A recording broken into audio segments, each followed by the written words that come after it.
Well, g'day and welcome to episode 62 of Kingdom Business TV.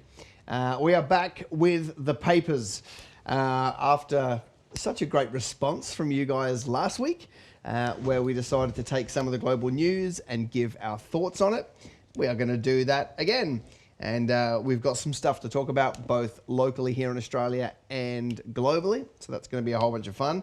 And we're going to try and take all these things and then go, okay, well, what's the lesson for small to medium business in Australia? And just trying to bring, the landscape to you. Remember, we're going to put all of this through the lenses of kingdom business, right? God's operating system, and not the Babylonian Empire, which is what most of these papers are filled with, and see if we can take the lessons. Ultimately, we need to build large businesses for the sake of funding the kingdom and being influential and doing our bit to help advance the kingdom. So that's the name of the game here. We're just going to rattle through them one at a time. So where do you want to start? Well, actually, I did want to say, guys, we're going to be viewing your comments and we're going to be having a bit of a chat about some of these topics. So, hey, if we're talking about something, we'd love to get your take on it. We'd love to hear what you think about it and what you've heard about it. So let's have a little bit of a banter going on. Love to see your chats coming through. So, Wes, did you know that Jesus is king? I did actually. I've heard that a lot lately. You've probably heard it close to 200 million times. Well, 200 million people have heard it. That's Kanye West's new album. Wow. Kanye West. Who would have thought that we on Kingdom Business TV would be talking about Kanye West? So I remember when a friend of mine actually, she's a musician, she heard about all these Sunday services and everything that Kanye was doing. She showed me some stuff and I was kind of excited. And then I remember I came into you and went, hey, what do you think? And what was your first response to this Kanye situation? I had a little glimmer of hope, but I don't know word for word, but my first response was, I think I'll wait and see. I remember one of the most famous posts I ever put on Facebook on my personal page, is going back 5 years, that went mini viral, was a post that said, when I grow up, I want to be ... nothing like Kanye West, right? Yep. Because at that point there was nothing good about the bloke, right? And if this revelation is real for him, then I personally believe that could be a bigger miracle than Paul, who was Saul, who terrorized the church. Because that's a big call. Because Kanye, really was one of the weirdest human beings on the planet. Yeah. Having said that, right, so when this whole thing came about that he created this new album, I actually watched a whole bunch of interviews because I wanted to see, I reckon you can spot a real Christian and a fake one. God's the ultimate judge. But he actually spoke about some very deep theology in his interviews. And now I don't know whether he's just got some personality traits that allow him to completely over-index on a huge amount of information and regurgitate it with detail, right? Maybe. Because he has changed his mind. One minute running for politics, 1 minute it's this, now he's all into this. So, but my hope has grown because he was able to hold a very mature conversation about the reign of Nebuchadnezzar and how that works in 2019. And stuff that actually quite floats my boat. Babylon, one of your favorite topics. Yeah, and so it definitely seems like a heart revelation. Yeah. There's no doubt about it. In fact, his wife Kim, who's well known for being a wholesome human being, is actually also quite sympathetic to this message and is on her own journey. She's not professing a faith, but when you consider where she's come from, I think it could be good for that family. Yeah. I think it could be. So, I mean, but I mean, if we want to make this a business show, he's played the master stroke. Yeah. He really has.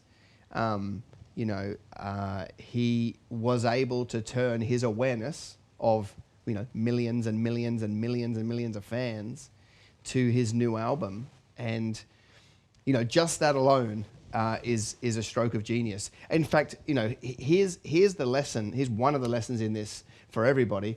Once you have awareness and everyone knows who you are and you've got that type of funnel, you can turn it to whatever you want. Yeah. So he had it and was going to turn it to running for president. Then there was something else he was in a little while ago, which escapes me at the moment, but it was like this intense lifestyle that he was doing.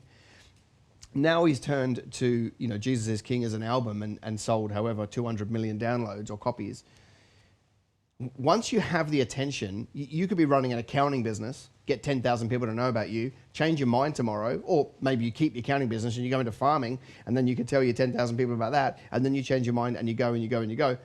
This day and age, people, once you've got the awareness, you can turn it into any product or any service. And I think he has done a brilliant job of marketing himself in such a way that, you know, I hope, let's separate the business side from his faith. I believe that the faith is real, and I believe that because I think I could spot a fake, but we'll see. But the business side, he's done a phenomenal job of turning all of his attention into a product. And I mean, I don't know what that means for him commercially, but I'm sure it's a lot. Maybe not in the music sales, but in other ways.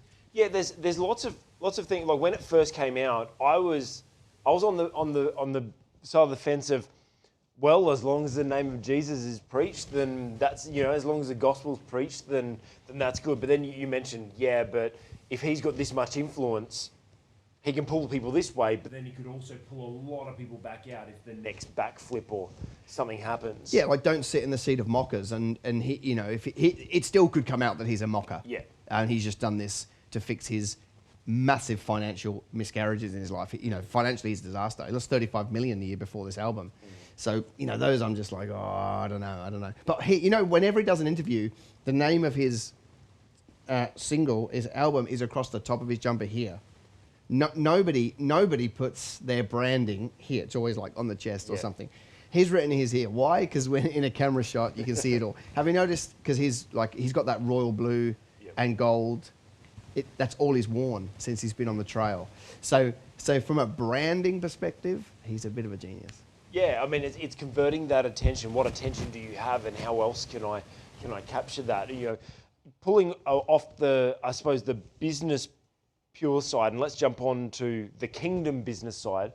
This is ultimately what you are preaching. This is ultimately what you're trying to encourage all of us to do, because Kanye is like, okay, he's done it poorly and he's built a large influence, but now he's gotten to a point where he's like using that influence for good. Now, yes, he made a lot of a mess along the way, but I suppose that's ultimately our aim in business as well, is build an influential business. And you wonder, well, what can you do if you're just focused on building a business? Well, it's do it the godly way the whole way through, but don't think that you need to go out and evangelize the first client in business, because it could be this, you know, years down the track that God calls you, hey, now it's all about me. I want you to churn all this influence, all this fame, and all the finances you have. Well, it was backwards in money, but probably still had plenty of it, to use that for the benefit of the king.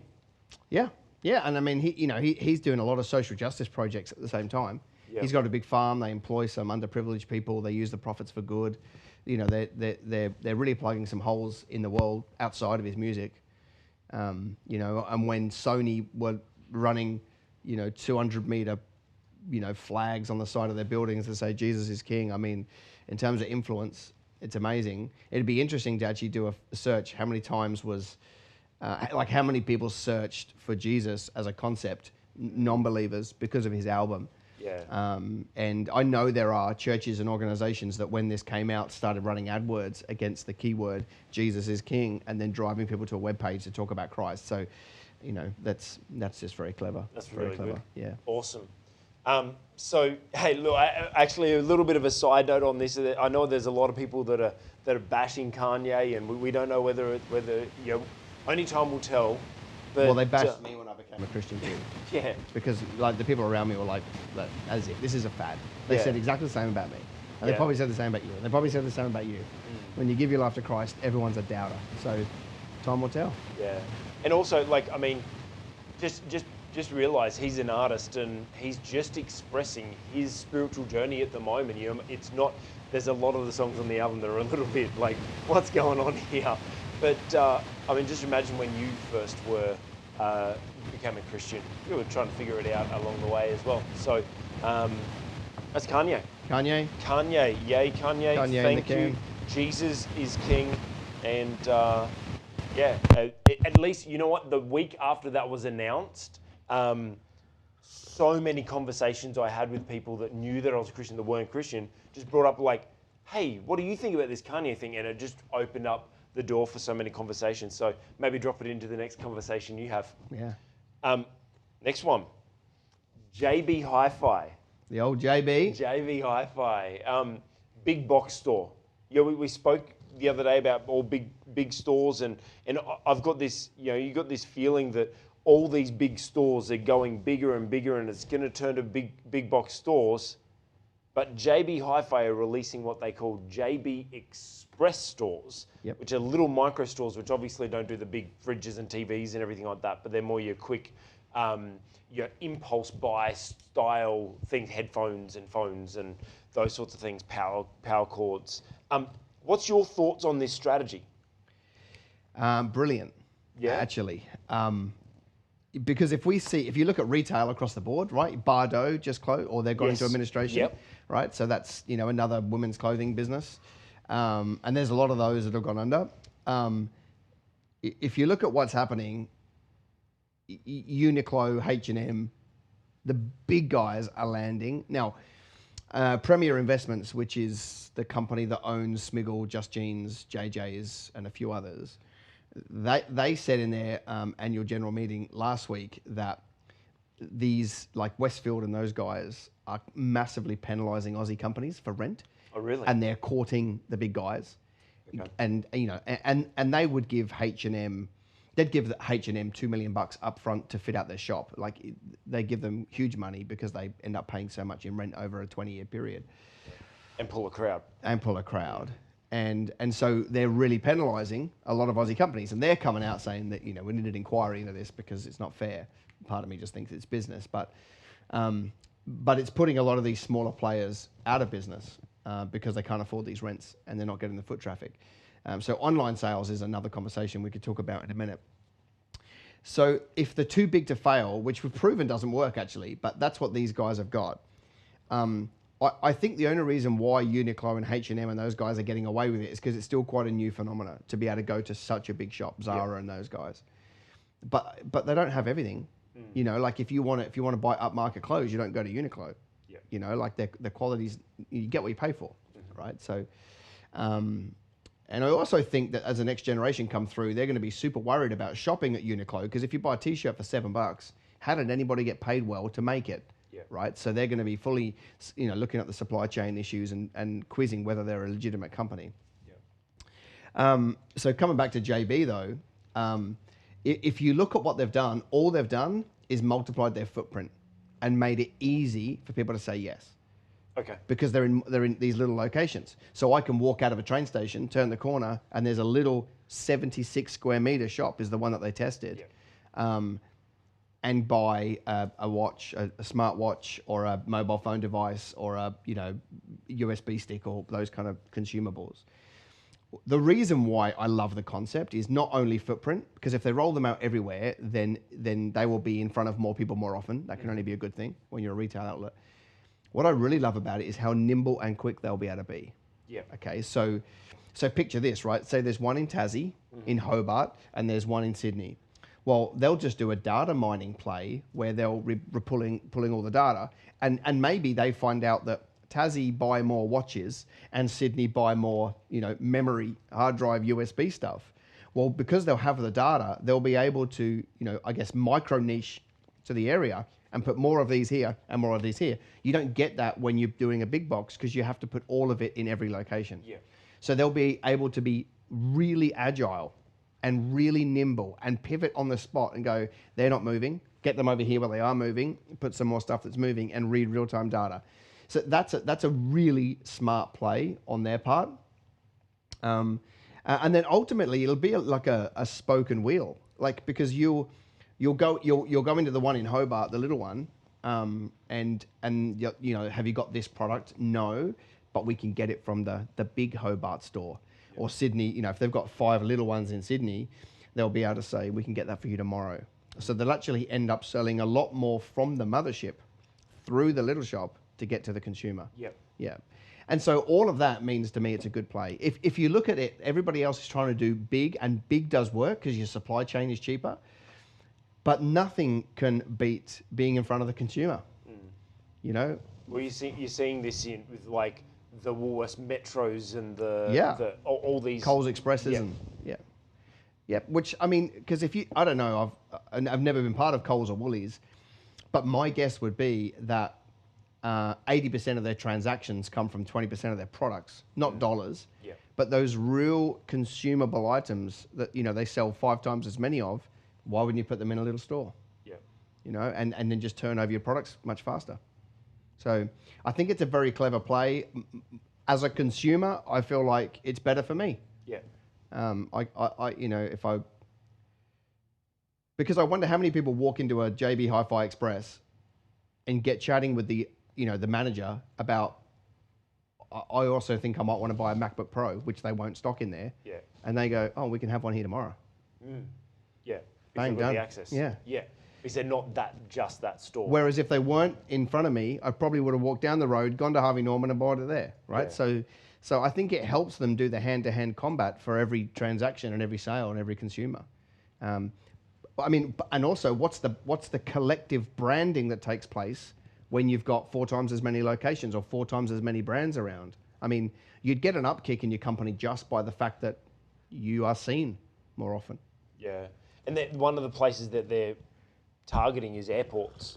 And if you buy anything for digital in an airport, it's 5 times the price because it's captured audience. I'm assuming that their price point would probably still be the same as their normal store or somewhat.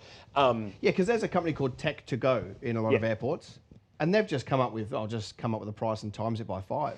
Like I've walked into a Tech to Go and walked straight back. I remember once I didn't have a mouse and I wanted to take one. I walked in there, like the cheapest mouse, like $293.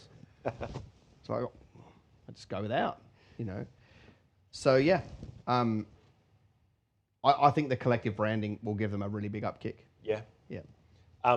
For us, how do we as small business owners go large while still staying small, that nimble that you were talking about?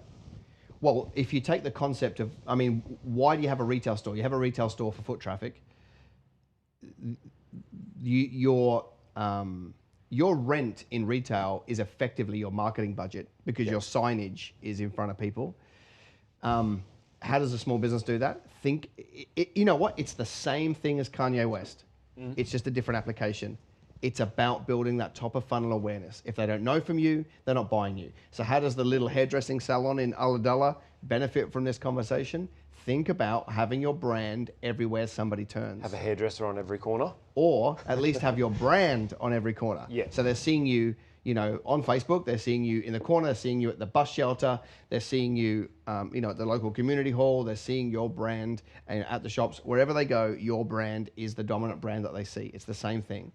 And the filter down effect of that will be more people come and get a haircut. And micro pieces of content, so that people are seeing, rather than doing one big piece of content once a week or whatever, do multiple little ones. Another, I guess, practical way is for a single location business to go mobile. Okay. Right? Yep. So if you're a hairdressing salon, have another arm that you launch, which is mobile hairdressing. Yep. So basically, you're increasing your footprint like JB Hi-Fi. So instead of waiting for people to come to your shop and buy, you are actively going out and finding more customers and making more revenue that way, right? It's, if I know people that go, I don't like doing mobile, it cheapens who we are. Well, JB Hi-Fi are not worried about cheapening who they are by going to a little store because they're worried about footprint. So I'm a big fan actually of going out to people and getting money. The mobile mechanic is a classic example. Some people say to me, it drags in bad customers, but it also drags in cash. Yeah. So that's what you should really care about. And you can do it right as well. You can do it cheap on the cheap and it look cheap and it seem cheap, but you can also do it properly as well. Yeah. And you do it with, imagine if you sell the concept of hey, I'm a hairdresser and we come to you and it's a full experience. It's not you sitting on a plastic chair in your laundry and you actually make an experience out of it. I'm sure that there's ways you can do it. Yeah. Challenge you. See how you can increase your footprint. What's your thoughts on that, guys? How are you going to increase your... Put a comment in the comments below. We want to get the feedback loop, right? We can see them here. So what could you do to take JB Hi-Fi as a concept and make it better for your business? Put some comments in and we'll read them out. Yeah, that's good. Talking about retail, going to... Well, let me find this. So, Nike, or Nike, if it depends where you're from. Here in Australia, we're just Nike. Nike have just pulled their pilot program that they had running with Amazon to now draw only their online presence to Nike.com and the Nike app. So their challenge was, I mean, their thought was, if they went into Amazon as an official partner, they'll be able to eliminate all of the fake and cheap Nike products that are being sold on Amazon. But what they found is it's actually a much better buy for them to drive their traffic to their own, not pay Amazon their cut of transactions. Now, that's a big play because, I mean, we were chatting about it before. What's the advantage of being on Amazon? Reach. So people have already got that exposure, that footprint that we were talking about. Yeah, you're just tapping into Amazon's footprint to be able to put your products there. Yeah. But I mean, what all Nike are doing here is a margin play. They've worked out that, they're losing so much money in their cut to Amazon that they want to put their arms around that much, that revenue themselves. And in fact, some bean counter would have worked out that, if we're losing $6 per sale, for example, we may lose some sales by doing it on Nike, but we pick up the $6. So we are better off by doing that. And then they'll get better at driving it over time. I mean, like I said to you before we started the show, I would never think to go to Amazon to buy Nike. Yeah. I would just go to Nike. If I want Nikes, I go to the Nike shop. If I want this, I go to this shop. So, you'd have to stumble across them, I guess, on Amazon to do that. I think for Amazon, it's that whole concept of people are familiar. We here in Australia aren't so much, but over in the States, they buy everything from Amazon. Amazon is trying to become the retailer, which is kind of this JB Hi, like big box into small, and everyone's trying to be this big thing. But Amazon, people are familiar, people are comfortable, and they've already got an account with them. They don't have to open up a new account, which is what we were speaking about with online purchasing, trying to remove the barriers of entry and the resistance. I bought from Nike. I love their online experience. I wear Jordans. That's just my shameless plug there. But I went straight to the Nike store. I would never have thought to buy from Amazon. But what's this... How do you think the play for Nike? Because they've now gone from being this brand that's sold in stores to now them trying to pull back and become their own retailer. Because Nike stores have only really popped up recently in past 5-10 years. They used to always be sold out of Foot Locker and stuff like that. Now they're pulling out Amazon and all these retailers, and now they're becoming a retailer for themselves. What's some risks in that, and what's the advantages for that? Well, they're an insanely arrogant company, right? So that's probably part of their motivation. They are not, in terms of their internal belief systems, they'd be the opposite of you and I. So I think it wouldn't surprise me if some of this decision making is out of arrogance. We'll just go it alone. But commercially, it's just got to be that they want the margin they were losing. That's got to be it. They also wouldn't be able to data mine the information from Amazon because they can't control it. So with their own website, they'll be able to get 5 million more bits of information on who does what and who doesn't to be able to make decisions against. Which I think is a pretty good play. The time will tell. they would not have severed, I don't think, if they hadn't worked out that they could only win from it. Yeah. So they will lose some reach. For example, I mean, who's to know that the returns they get through Amazon are not 5 times as high as the returns they get from Nike because they couldn't control the whole client journey or, for whatever reason. So, basically, think about it this way. If you buy Nikes now on Amazon, they're fake. Yeah. Right? So that's, for them, that's helped them really make a clear delineation between the fakes and the reals. Mm-hmm. Because unless they're secondhand, somebody might be flipping Nikes, but to buy at bulk in your Amazon shop, if it's a Nike shop, then they're not real. So that's probably helped them peg themselves in the ecosystem of just being the company instead of sold everywhere. I reckon they've just run the numbers and gone, we're losing too much. And if we lose, if we lose 3% of online sales to Amazon, but we pick up 6% more margin on every sale, we're better off.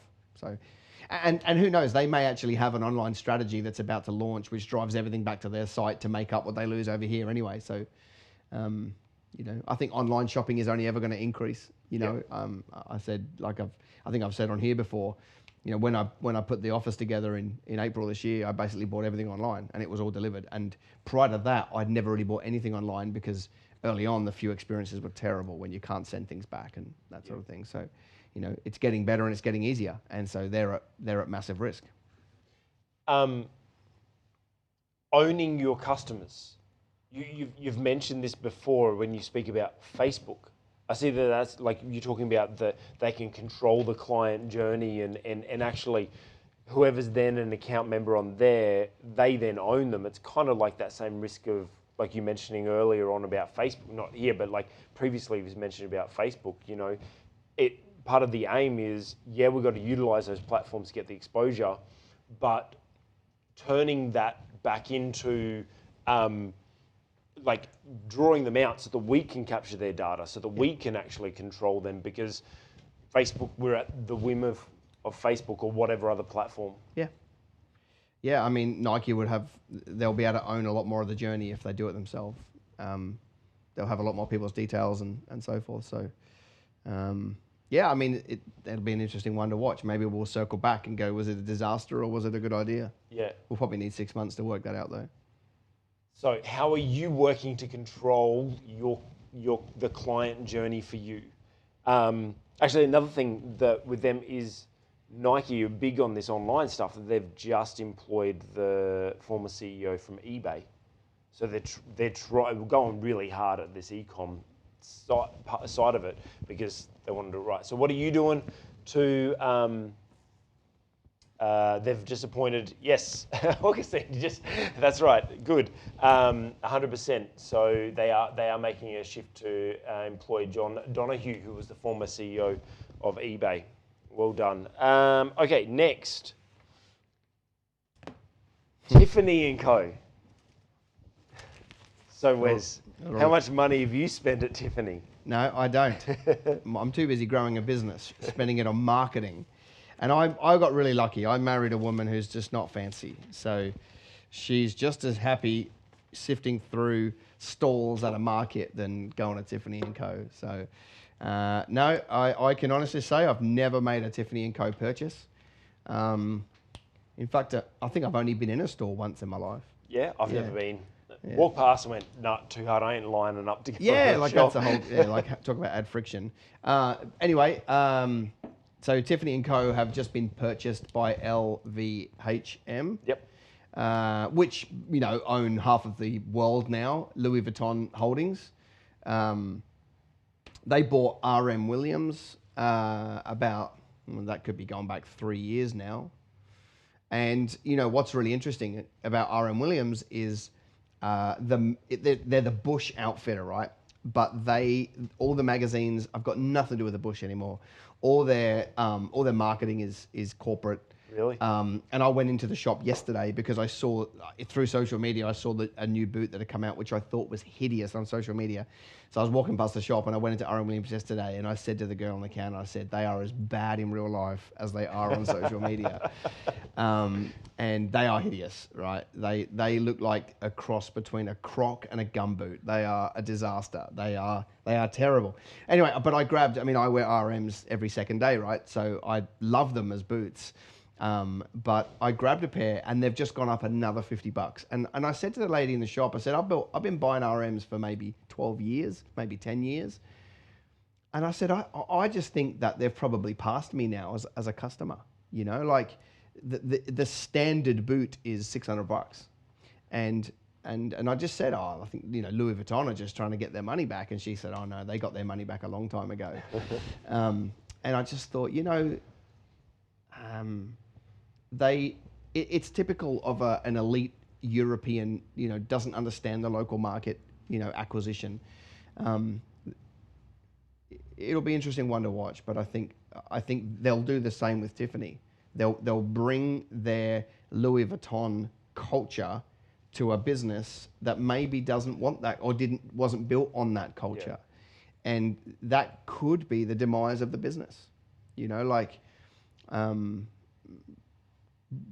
R.M. Williams lost a lot of its heritage when it sold out, and so I don't know what Tiffany and Co. stand for, but if they start, they were making no money anyway. So Louis Vuitton have paid $16.2 billion for a business that's losing money.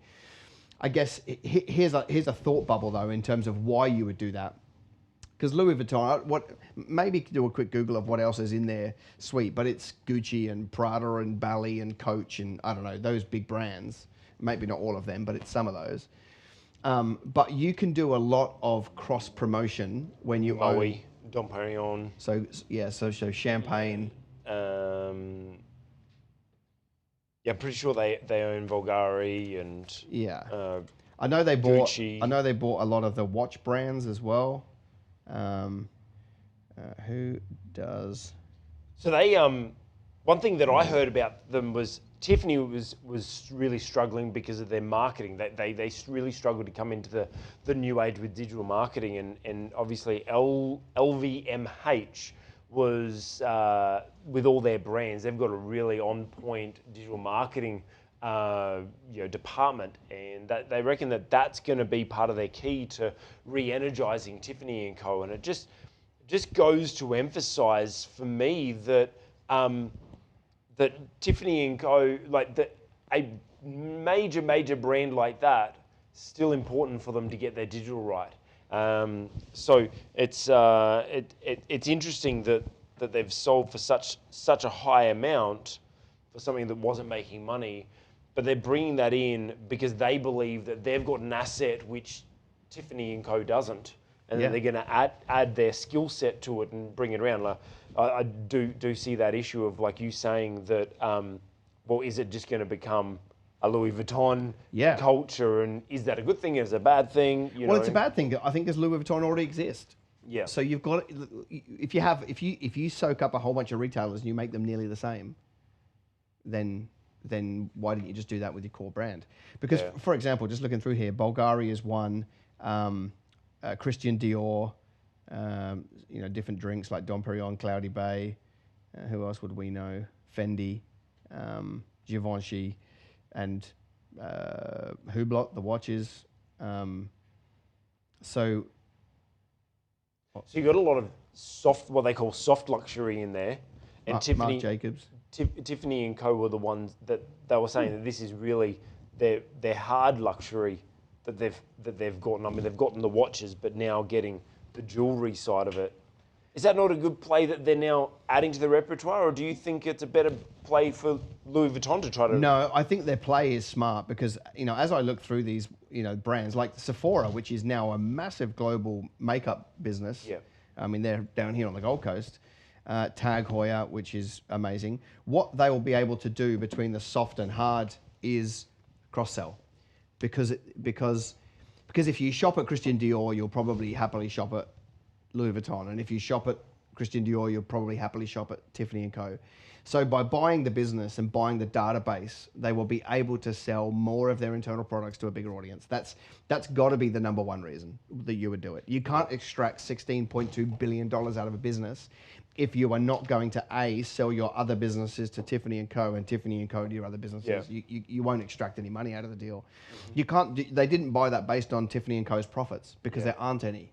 So that's why there's that cross promotion, and so they just can't lower their standard, right? Because if they start to lower the standard of the businesses they buy, then they won't be able to cross promote. That's why R.M. Williams is probably one of the most elite clothing businesses in Australia, price-wise, luxury-wise, and so it's a good fit for them. But they seem to have a good spread, though, don't they? Like they've got their finger in each of those luxury markets. Yes. Yeah. I haven't read the financials of the holdings company, but I do wonder how long you could keep going like that.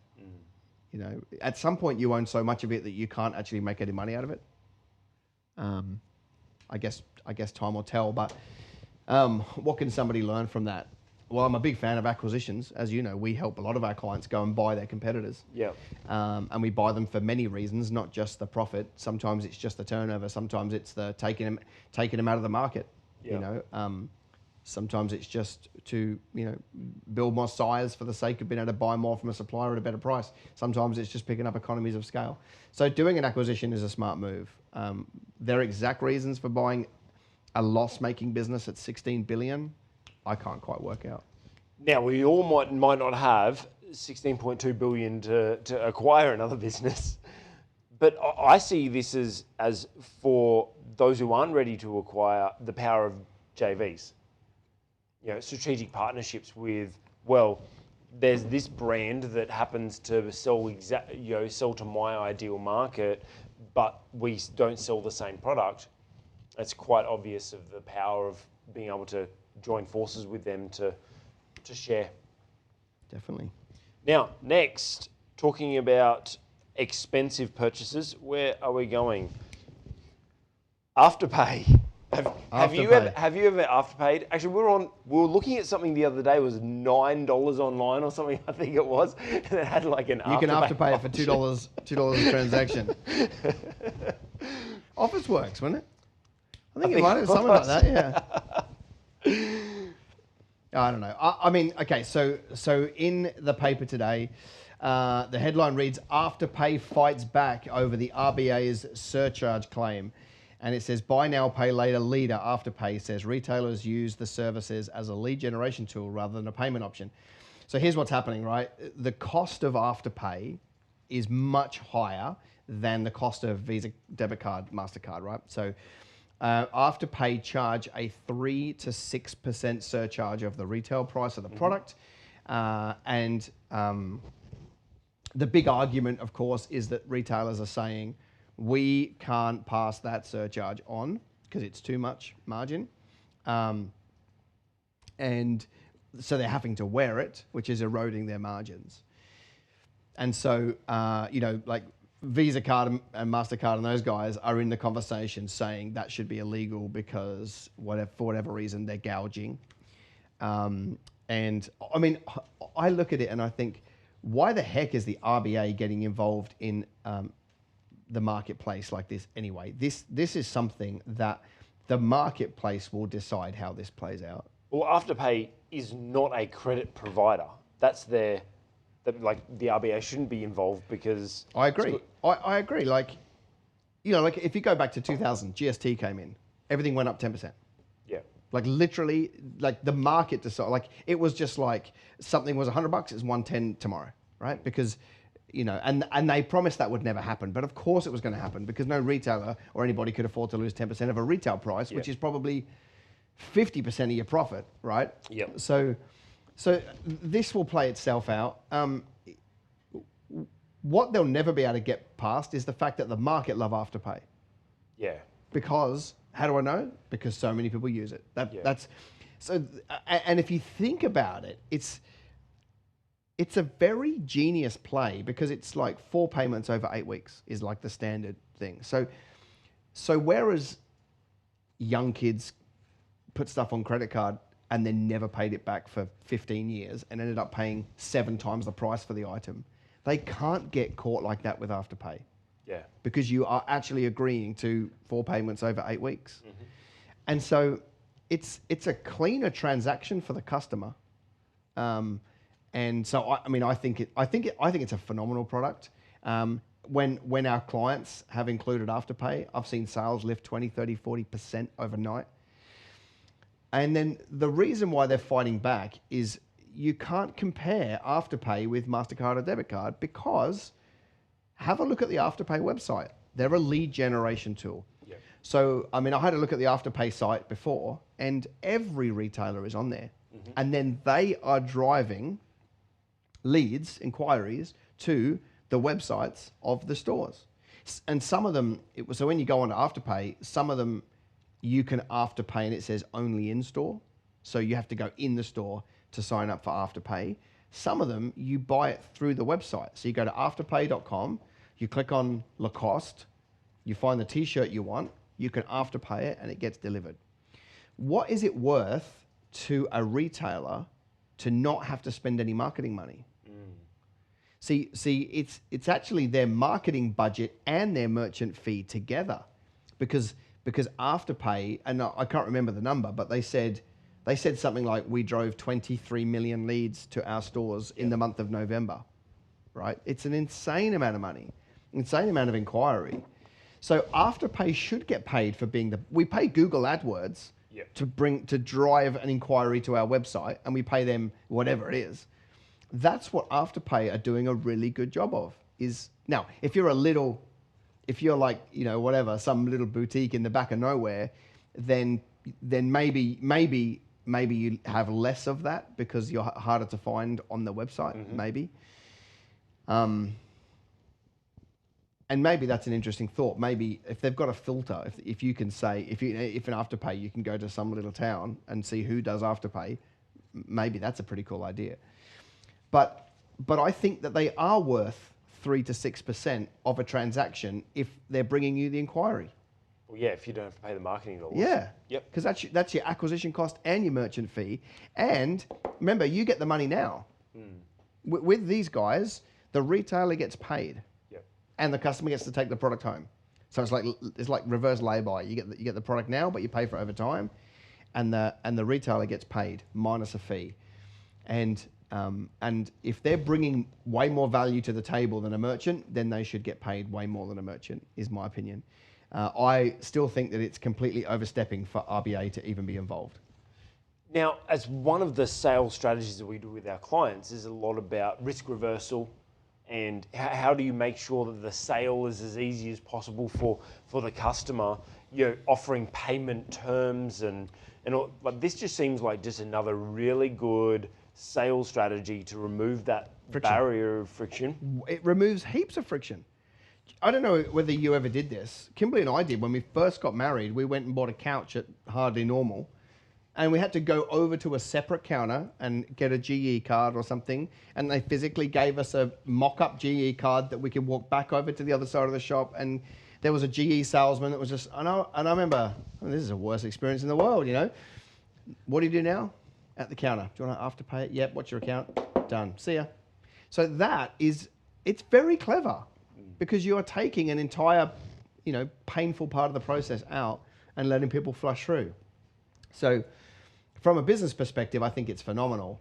And I also think if you think about this, the tide's going to have to rise for the whole industry. So if I'm a sporting goods retailer, right, and I'm competing against 4 or 5 other big names, and everybody ends up using Afterpay, well, everyone's going to increase their prices. It's now going to be that the $219 shoes are $224 because I need to recoup that 3 to 6% somehow. And if I do it, and everybody else is going to do it, and then it becomes a game of, well, if everybody's putting their costs up 3% to wear the surcharge and I only do a 1.5%, am I happy to be the cheapest price now, knowing I'll get 3 times as much as everybody else? So,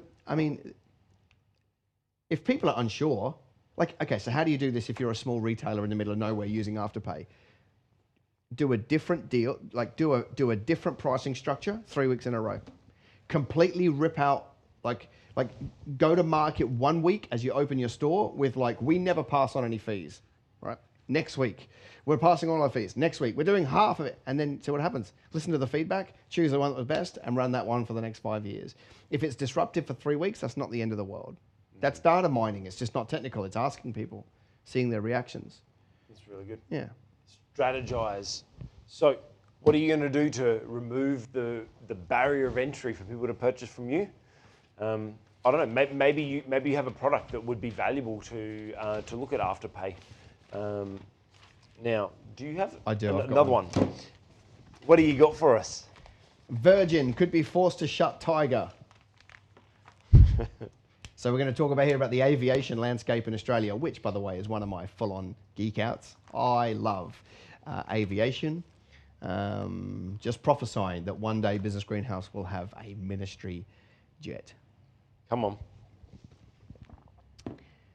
I'll say that and I'll get a heap of heat online. Maybe not from the group that are watching because they're nice people, but later on there'll be somebody that calls me Judas or something. But that's okay. I say those things more just so those golden calves rear their ugly head. All right, so here's what's happening, right? So 2014, Virgin bought a 60% stake in Tiger Airways. How much? 60%. That's massive. Well, it probably wouldn't have been worth that much because they don't leave the ground, do they? No, that's right. They actually have to take off to call himself an airline, I think. So they paid $35 million for a 60% stake in Tiger. Yep. And by my calculations, I reckon that's about 34 million too much. Yeah. Because Tiger has never worked. It's never actually worked financially. It's burnt. I think it burnt 70 million in cash in the the 3 years before that. Like, it's never been a profitable airline once. So Virgin come in and buy it. Now, 1 year later or so, they bought the remaining 40% for $1. Well, that's really diluting your shares, isn't it? Yeah.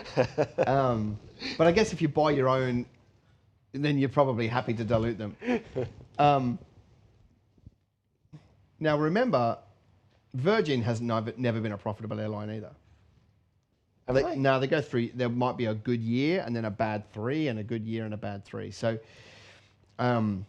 Virgin have never been a particularly profitable industry. At the very start, when they were really, they hardly had any fleet and they were nimble, they did okay in the first, because they started in 2000. So, up to 2005, 6, 7, they eked out a little bit of profit, but, whatever. It's been a really tough landscape. Now, Richard Branson made a lot of money because he only put in 10 million and he sold out at a valuation of 400 million. So he made a heap of money on the way through. He sold out 50% to Singapore Airlines and then Toll Holdings and Lindsay Fox bought it. Now, I mean, Virgin Group only owned 10% of Virgin Australia. All the rest is owned by other people, Singapore Airlines or whatever. But what's interesting... Isn't that part of his strategy? Yes, that's what he always does, right? Sells to local companies or something like that. Starts a business, gets the value of it up, not the profitability, and then sells a chunk of that business to get some money out and then goes on to do it. And I mean, let's be honest, he's got a reputation of being an amazing business owner, but he's always selling to bleed across the group. The group is very rarely profitable. So he'll make on one and lose on another. And Richard, I mean, they actually culled 40% of their companies 2 years ago because they were like, we're doing so much, none of it's making money, let's just cut them all out. So the Virgin Group is very unprofitable. And actually, you'll never tell because for somebody who's like the people's champion, he doesn't pay any tax. It's all through 36 companies back to Cayman Islands. So he doesn't, he's the opposite of what he preaches, right? It's all self-interest. But why would Virgin buy Tiger Airlines is the question. Yeah. Well, look at what happened just beforehand when Qantas started Jetstar. So if you look at the ecosystem, right, we had Qantas, we had Ansett. They went under after the September 11 attacks. Yep. They were never able to come back. So we had Qantas and Ansett. Ansett go under, so Qantas have a monopoly. There's a couple of little guys in Australia like Alliance Air, but they're mostly for mining towns and stuff. So Virgin Blue come in, right, and they become the no frills, and they just basically chew out nearly all of the profit of Qantas. And they did a brilliant job of doing that because they were really cheap at the start, and it was crap too. But they were a funny airline. They had a good sense of humor and things like that. So they offered something very different to the stiff Qantas. So what was Qantas's answer to Virgin, nipping at their heels, was to launch Jetstar to take them out of the market. Because they couldn't put a cheaper brand under Qantas because it would cheapen their Qantas brand. Well, they did put a cheaper brand under Qantas, but under a different name. Yeah. But what they couldn't do was start offering cheap flights to compete with Virgin, because then they would not have a brand, right? Yeah. So then they started Jetlag, Jetstar, Brown Star, whatever they're called, to compete with Virgin, and that hurt Virgin actually, because you've got Big Brother happily funding at a loss, right? Until you go broke, because for Qantas's point of view, it's worth losing $10 billion to eat out your competitor and have a monopoly again. Yeah. And then if they had been successful to do that, nobody would want to come back and have another go at starting another airline, because Big Brother would take you out. And that's how airlines work. So anyway, they stuck at it, which is fair play. But what did they do? So we got Qantas, and then we got Jetstar and Virgin. Virgin was super smart. All they did was play in the middle. So they moved their brand, they repositioned their entire business to a more corporate feel, to a high middle price tier between the two, and it was checkmate to Qantas, because now Qantas couldn't do anything. Qantas had the top of the market, the bottom of the market, but they left the middle void, and then Virgin went in there and picked it all up. But I don't know why Virgin would buy Tiger, but I'm sure it's one of two reasons. One of them was to thumb it in the face of Jetstar and make them go broke quicker, right? That's one thing. The second one was a long-term play, which could be what's going to play out now, and that is, the whole game of aviation is slots, landing and takeoff times. Yep. They're issued by the government. You can't just make one up, right? You get allocated slots when you can take off and land. So I'm sure that Virgin wanted Tiger's because slots. they weren't using theirs. Yeah, they never took off. They never took off. Yeah. I mean, you can make tickets as cheap as you want, hey, because it's all margin when you don't actually take off. So I'm sure that their play here is that at some point they are going to, bring everything that Tiger had into the Virgin brand in terms of slots and fleet and stuff like that. So that's got to be the long-term play here, from what I can see. Do you think that Virgin want a more budget option now that they've moved up? They want still budget option? No, because you can't buy them through the Virgin brand. Like when you go to Virgin, it never directs you. So whereas when you go to Qantas, Jetstar's in the interface. Yeah. So you can buy one for the other, but you can't do that with Virgin. So I think, well, first of all, they massively overpaid for it. So that's a massive mistake. And John Borghetti, the former dollar CEO, was way too expensive. Yeah. Now, those shares were probably priced about right. But the first purchase was a really bad idea. But I'm sure that the play is long term. The play is they've bought a database. And remember, Tiger, okay, so in the aviation sector, thanks, mate. In the aviation sector, the market is kind of divided between your business customer and your leisure customer. And Virgin have actually been pretty good at stealing Qantas's business customers. But leisure is down, so why don't you just buy a leisure database, right? Which is what Tiger is. And their number one profitable route actually for Tiger is Brisbane, Darwin, and Bali. Oh, yeah? Yeah, and because people want to go to Bali. I mean, if you go to Bali, you're probably looking for a cheap holiday, so you probably need a cheap carrier to get you there. And so that's, that was where they made their money. So they've probably just gone in and gone, we want the slots, we want the fleet, and we want the database. And then we'll market to those people and try and get them from Tiger customers to be Virgin customers to make us more profitable. So how do you make that relevant to somebody watching now? Well, it's a bit of an acquisition story, but you've got to put your hands around more money in the ecosystem, right? That's what Qantas did with Jetstar. That's what Virgin have done. That's what Louis Vuitton have done with those guys. You need to be able to put your hands around more revenue flushing through your business, and however that looks, right? That's offering more services. That's making an acquisition. That's doubling down on your location. If you're currently only based in Brisbane, you should go to Sydney and put your hands around more revenue, and then Melbourne. So all they're trying to do here is put their hands around more cash flow and flush that through the business, and hopefully it trades off. Like you take, for example, Virgin have a head office in Brisbane. Tiger have one somewhere, I'm not sure. Well, when you buy that business, you just roll the Tiger team under the same roof as the Virgin team, and now you don't have 200 grand a year in rent. So you can pick up those kind of economies, and we can all do that too.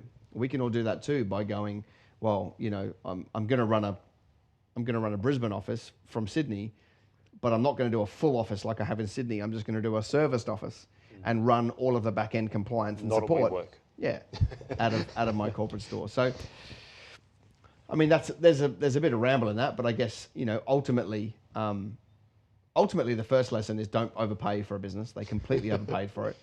I would actually say that Virgin's one to watch in the next 24 to 36 months, because now the CEO's out and he's never been able to run a profit.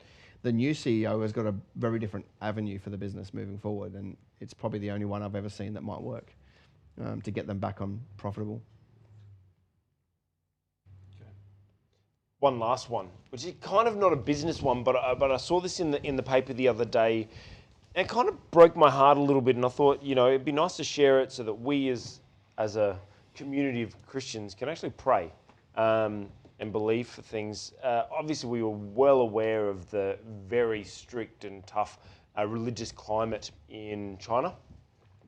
There are a lot of underground Christian churches over there. Met a number of people that are running underground churches over there, doing amazing things. It's incredible the stories you hear back of, you know, we don't care. We leave our Bible everywhere, whatever, it doesn't matter. I mean, I think in this office you have about 10 Bibles lying around here. They're everywhere. They're telling stories about when they get a delivery of Bibles that they'll be smuggled in or whatever, and people are just ripping and tearing at them. They're just so excited, pouring their eyes out because they've got a Bible. They've actually learnt them word for word. That's incredible. Because they've got no choice. They can't be seen with one. Yeah. But they can't take it out of their head, so they go and learn them. Wow. So that's powerful. Now, there's a very unfortunate thing that the Communist Party in China have now just made this blanket rule of all Christians. There's some are underground Christian churches and some are Christian churches that are kind of approved. I suppose I don't know 100% of the story, but it's kind of like that. And what the Chinese Communist Party have now done is they've made all of the Christian churches or any religious organization pull down any symbol of their religion, i.e. the cross, and replace it with this photo of the president of or the leader of the Communist Xi Party. Jinping, yeah. And had to put up this this statement. I can't find it now. The statement is something like, follow the party, obey the party, be grateful to the party. So basically, so in a minute you can pray for them because you said you would. It's Daniel again. It's the same story as Daniel. And they're wanting these Christians to bow and worship Xi Jinping, which Daniel refused to do. And so they tried to kill him, and it didn't work. So here's a phenomenal test, actually. I mean, it's not one that I'd like to be put through, but you can't bow to anything other than God. And that's what he's making them do. So if you think about it, it's the same story again of King Xerxes and Esther. He made an edict to kill all the Jews because they were bowing down to their God and not him. And, you know, praise God, Esther was able to make supplication and get the edict reversed. But he's wanting them to bow down to him, and now they've got a choice to make. You know, Now, the funny thing is, if they all agreed not to, they couldn't do anything about it because there's too many people to throw them all in jail. They actually can't do that. You know, even now when they bust an underground church, they don't just go and arrest them all and take them away because it's logistically too hard. They make their life a nightmare, though. I mean, when I had a chat with some of the Chinese underground church people in Australia, they all said to me, our prayer every day is that persecution does not leave China. Yeah. Because they know that under that persecution is when the kingdom of God expands better. You know, and you look at that versus Australia, where we've got sunshine and taxes and healthcare, and no one really needs God in their own. That would be the opinion of most people. You know, we see the kingdom of God expand pretty slowly here. So, anyway, you should pray for them because you said you would. Yeah, let's pray, guys. How about you pray and believe with us, Lord Father God? We declare that Your Spirit go and be a peacemaker to all of our believers in China. Lord, we actually believe for favor in the government. We believe for favor in the leaders. We believe for favor that they will overlook, just like you closed the mouths of the lions for Daniel, just like you allowed those men to stand in the fire but not be burnt. Lord, we declare that situation in China see your protection over each and every believer. May their faith be strengthened by what the miracles you're going to be able to bring to them. And Lord, we just declare that no matter how much we are persecuted, that your name will still reign above all, and that new believers will come to you each and every day. Lord, we declare your protection and favor over China and all our believers across the entire planet. Amen. Amen. Well, that was a pretty solid episode. We've been going for nearly 1 hour, so that should give Pat some stuff to chop up over the next few days. We won't be back on a Thursday because I'm going to Adelaide to be with our Kingdom Business Network chapter down there. That will be my last trip for the year. But let me just tease you. Tickets. Yes. Tickets for Kingdom Business Summit 2020 go on sale on Friday. Save the dates. Save the date. Actually, Pat has some dates to scroll at the bottom here somewhere. Save the dates. Save the dates. Brisbane, February 28th and 29th. Sydney, 6th and 7th of February. Melbourne, 20th, 21st of March. Adelaide, 27th, 28th of March. And Perth, we're coming back to Perth, 3rd and 4th of April. I have so many dates running through my head. So that's going to be massive. Tickets go on sale Friday. There'll be an amazing offer up front for you to buy tickets nice and early and a really good price. And we're looking forward to being in. Oh, we've even got a little scrolling bar. I feel like we're actually part of the news now. It feels like it's very newsworthy. All right, bless you guys. Thank you for joining. I want your comments in the comments below. Tell me, what's the stuff that's popping out of this, and do you want us to do it again? Bless you. See you later, guys.